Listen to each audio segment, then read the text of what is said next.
Hello everyone, welcome back to my channel. If you do not know me, if you've never seen my face before, hello, my name is Ebony. I am a human design expert and coach, and today we're going to be talking about the Incarnation Cross, which is a more advanced aspect of human design, but you guys wanted to know about it, so we're going to talk about it today. A few announcements. I have one-on-one coaching available, so if you are interested in working with me and really diving deeper into your human design chart, you can click the link in my description and sign up for that. My human design energy type workbooks are on sale, so if you are interested in coming into alignment with your energy type on a day-to-day basis, you can also click the link in the description for that. And also, if you would like to get a reading from me, that link will also be in the description box below. So your Incarnation Cross essentially tells us your life purpose. Now, it's not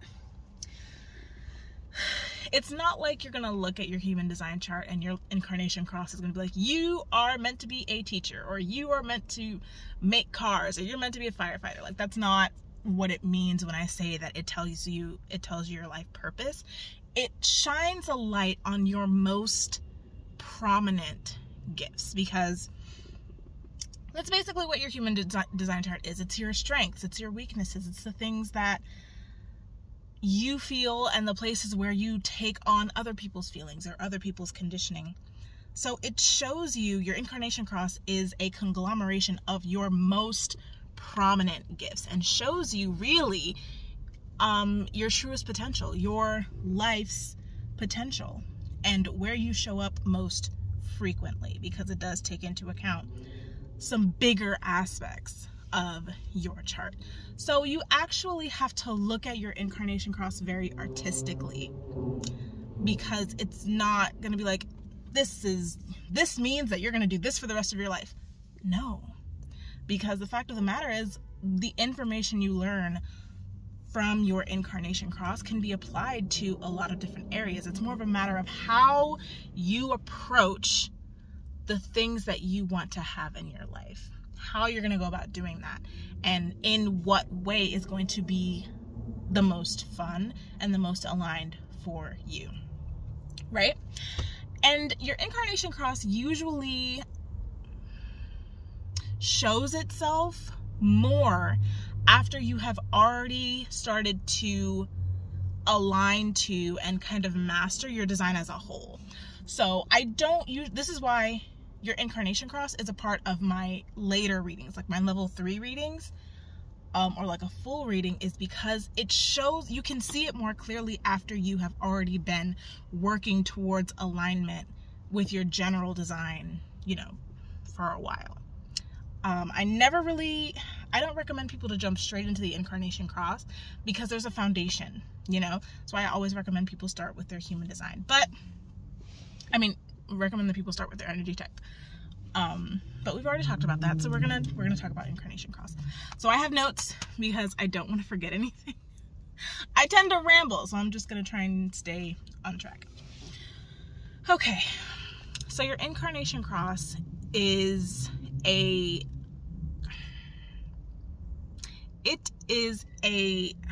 conglomeration, a mixture of a few different aspects. The first aspect is your angle.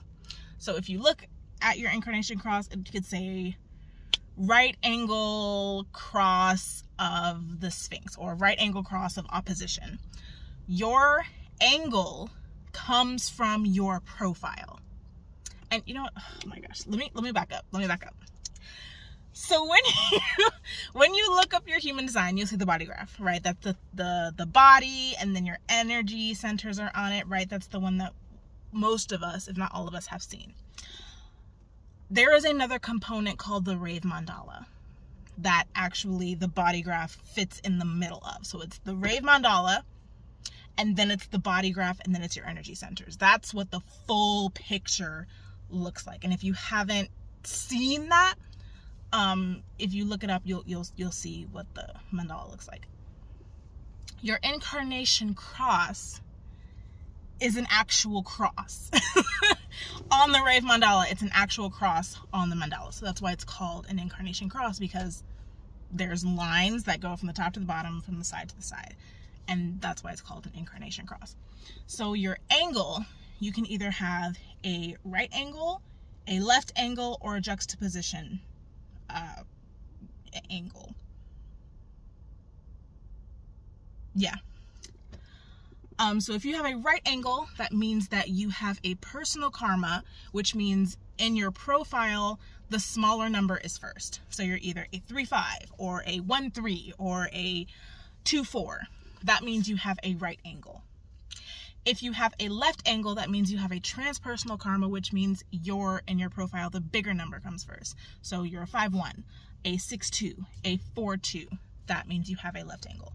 If you have a juxtaposition incarnation cross, then that means you are a 4-1 profile. They are the only ones who have the juxtaposition incarnation cross because because 4-1s are the only ones that have a fixed karma, which I believe I talked about in one of the profile videos. I'm pretty sure. Okay. Sorry, I'm getting off track. So right angle, left angle, juxtaposition. On the Rave Mandala, the right angle crosses are pretty much a 90-degree angle. So it's here and here. It's pretty much a 90-degree angle all around. For the left angles and the juxtaposition crosses, the angles are a little bit wider. So like it's not exactly 90 degrees. They're a little bit more obtuse. So that is the first part of your incarnation cross. It's the angle, which comes from your profile, right? Okay, cool. The second part of your incarnation cross are your sun gates and your earth gates. So you have 2 sun gates, personality and a design gate, and you have 2 earth gates, a personality earth gate and a design earthquake and a design earth gate. These your sun gate and your earth gate are always directly across from each other on the Rave Mandala, right? That's where the crosses come from. So you have your sun and your earth for your personality, and then you have your sun and your earth for your design. They will always be across from one another. And when you draw the line from your earth gate to your sun gate, from your earth personality gate to your sun personality gate, and from your sun design gate to your earth design gate, that is what creates the cross. That is what creates your incarnation cross, because your sun and earth gates are always directly across from each other on the Rave Mandala. This is a very, very, very intentional and consistent relationship. And this is where things start to get very, very, very, very, very interesting. Because your sun gate and your earth gate work together in kind of a symbiotic way.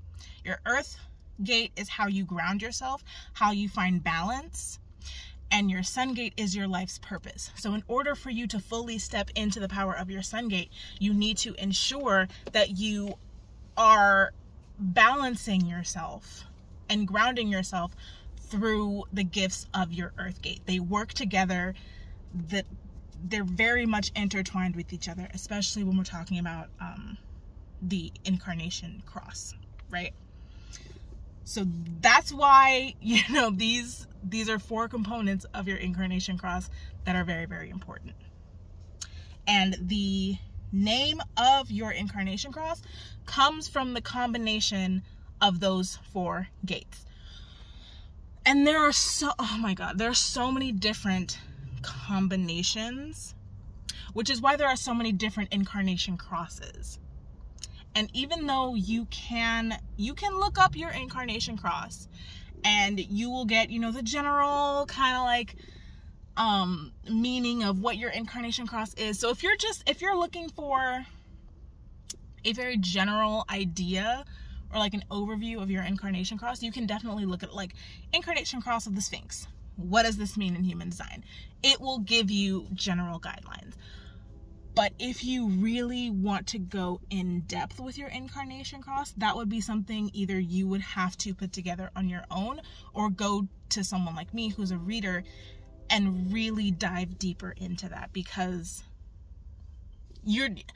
there's so many other things that go into incarnation crosses, and we're going to get to that in a minute, but it's very specific to each person. So if you look up, you know, what does this specific cross mean, you'll get a general idea, but there's so many things that you won't be able to see because there's so many different combinations. Like, you could have a right angle cross with the Sphinx, but instead of a 2-line for your sun gate, you have a 4-line. So that colors everything a little bit differently, right? And this is why I think human design is so accurate, is because it's the science of differentiation. The smallest thing can completely change something. So that was my rant.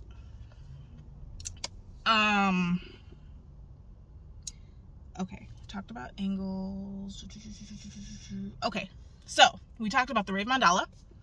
We talked about the angles, which correlate to the profile, and we talked about the 4 gates, your sun gates, your 2 sun gates, and your 2 earth gates. Then we get into the quarters. There are 4 quarters that make up the Rave Mandala. There is the quarter of mutation, the quarter of duality, the quarter of initiation, and the quarter of civilization. Excuse me. Each quarter has its own energetic theme, just like the gates, just like the profile lines, and each gate is in one of the 4 quarters. So you have 4 gates, you have 4 quarters. The gate that is in each quarter is going to be colored by the energy of that quarter. So that adds another layer of differentiation in terms of what your specific incarnation cross means.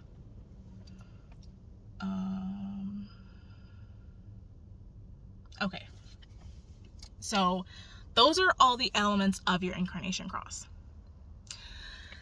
I feel like that was a lot of information, so I'm going to give you kind of an analogy, and I hope it makes sense. So if you think of your incarnation cross like a pie, right? Let's say you've got cherry, you've got lemon meringue, and you've got apple. You've got 3 pies. Cherry is the right angle pie. The cherry pie is the right angle, the lemon meringue is the left angle, and the apple are the juxtaposition, right? Each pie is made up of different ingredients. So no 2 pies are going to be the same. You can have 2 right angle pies, 2 cherry pies. But within each of those pies, you might have different gates, different sun gates. You can have those different gates in different quarters, and you can have different profile lines, right? So even though one gate is always going to be in one quarter, that does not always mean that gate is going to have the same profile line. Like someone with their sun personality gate in 11, but the line is a 2, is going to show up differently than someone with their sun profile gate in 11 and the line is a 6. That little tweak, the difference in profile lines, changes it.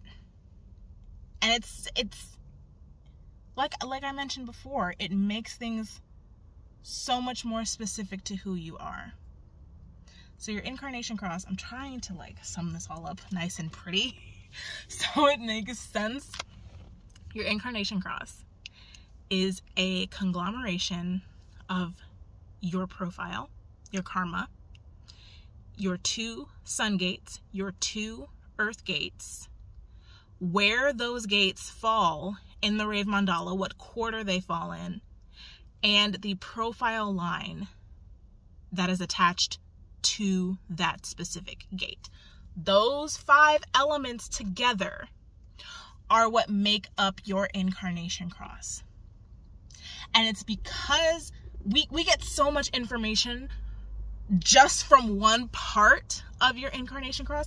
That's why incarnation cross readings can be so intensive and so extensive. There is a lot of information. If you, like with my coaching, and someone asked about their incarnation cross, this was a whole document that had all of this information about their incarnation cross, because we're taking so many different elements and putting it together in a way that is cohesive, that is understandable, and that you can practically apply to your life. So even though you could look and be like, okay, what does my incarnation cross mean?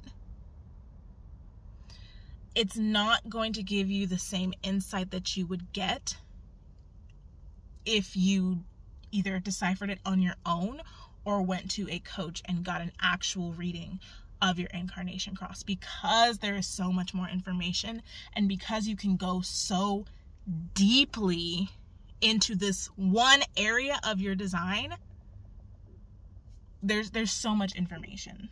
So that is why I always recommend, if you are interested in learning more about your incarnation cross, that you get a reading, either with me or with another coach, because it's not a one size fits. This is one part of human design that it's not one size fits all. There's not a whole lot of one size fits all elements in human design, but this one specifically,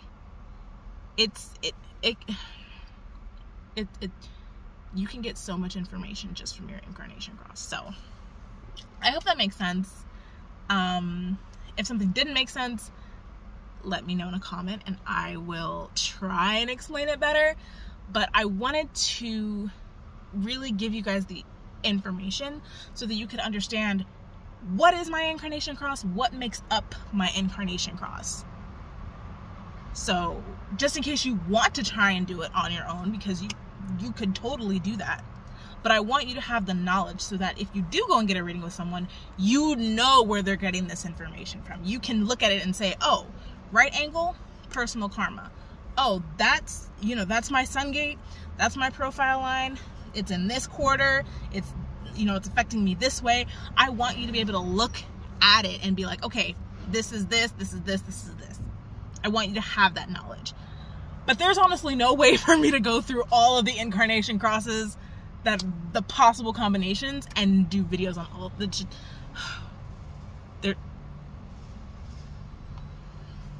It's so personalized, and it's so much information. It would take me years. But anyway, so that's the video. I hope this was helpful. Remember, if you would like one-on-one coaching with me, if you would like a reading with me, or if you'd like to purchase my human design energy type workbooks, all those links are in the description below, and I will see you in the next video.